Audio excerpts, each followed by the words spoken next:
और इस वक्त की बड़ी खबर आ रही है, एक्सियोम मिशन 4 की लॉन्च डेट फिर से टल गई है। तकनीकी कारणों से इस मिशन में लगातार देरी होती चली जा रही है। तो शुभांशु शुक्ला को थोड़ा और इंतजार करना होगा। लॉन्च की नई तारीख का जल्द ही ऐलान किया जाएगा। इससे पहले भी एक बार तारीख बदली गई, एक बार फिर से तकनीकी कारणों की वजह से मिशन में देरी होगी और नई तारीख का ऐलान जल्द किया जाएगा। अभी तारीखों का ऐलान नहीं हुआ है।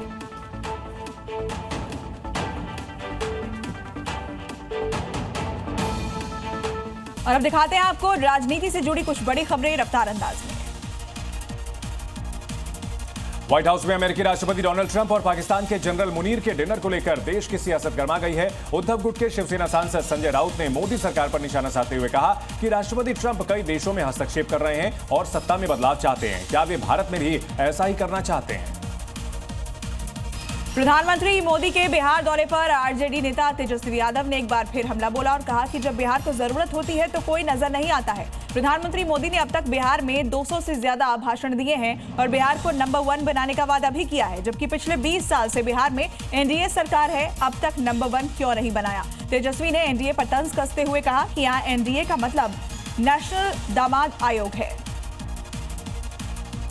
शिवसेना के स्थापना दिवस के मौके पर उद्धव ठाकरे ने फडणवीस और एकनाथ शिंदे पर जमकर निशाना साधा। उद्धव ठाकरे ने कहा कि बीजेपी सरकार हिंदी और मराठी के नाम पर हिंदुओं में दूरी पैदा करना चाहती है। वहीं शिंदे गुट पर वंशवाद के आरोपों को लेकर पलटवार करते हुए कहा कि जो लोग खुद अपनी पार्टी नहीं बना पाए वो हमारे नेताओं को चोरी कर रहे हैं।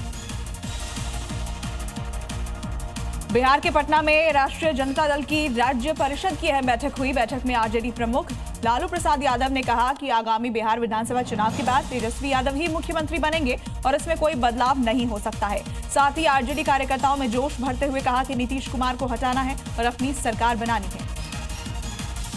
25 जून को संविधान हत्या दिवस मनाने पर ममता बनर्जी की आपत्ति पर बीजेपी भड़क गई है। बीजेपी नेता शुभेंदु अधिकारी ने कहा, पश्चिम बंगाल में आपातकाल के दौरान राजनीति और विचारधारा के कारण कई लोगों को जेल में डाला गया था। हर साल हम उनके लिए सम्मान समारोह आयोजित करते हैं और इस साल भी ऐसा ही होगा।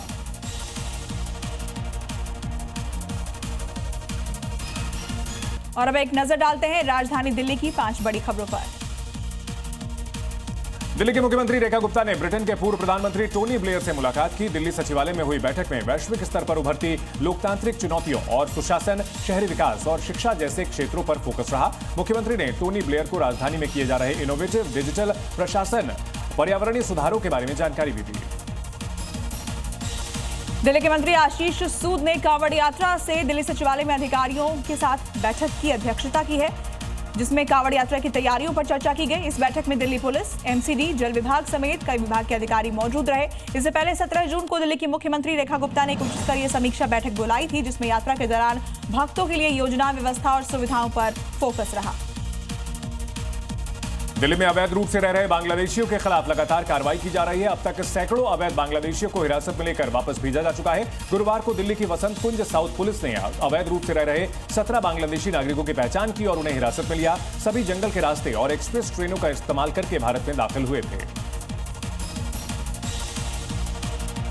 दिल्ली में चल रही बुलडोजर कार्रवाई को लेकर अब सवाल खड़े किए जा रहे हैं। नेता विपक्ष आतिशी ने ट्वीट कर बीजेपी सरकार पर सीधा हमला बोला। उन्होंने कहा कि राजधानी के हर कोने में झुग्गियां उजाड़ी जा रही हैं, गरीबों के आशियाने एक झटके में मिटा दिए गए हैं। आतिशी ने बीजेपी सरकार की कार्रवाई को तानाशाही बताया है। दिल्ली पुलिस ने बुराड़ी थाने में वांटेड कुख्यात अपराधी राजीव उर्फ कल्लू को गिरफ्तार किया है। आरोपी को अदालत ने 2013 में अपराधी घोषित किया था और तब से वो फरार था। उसने पहचान और पता बदलकर खुद को छिपाया हुआ था। पूछताछ में हत्या की वजह प्रेम प्रसंग बताई गई है। आरोपी पर सुनील कुमार की हत्या का आरोप है।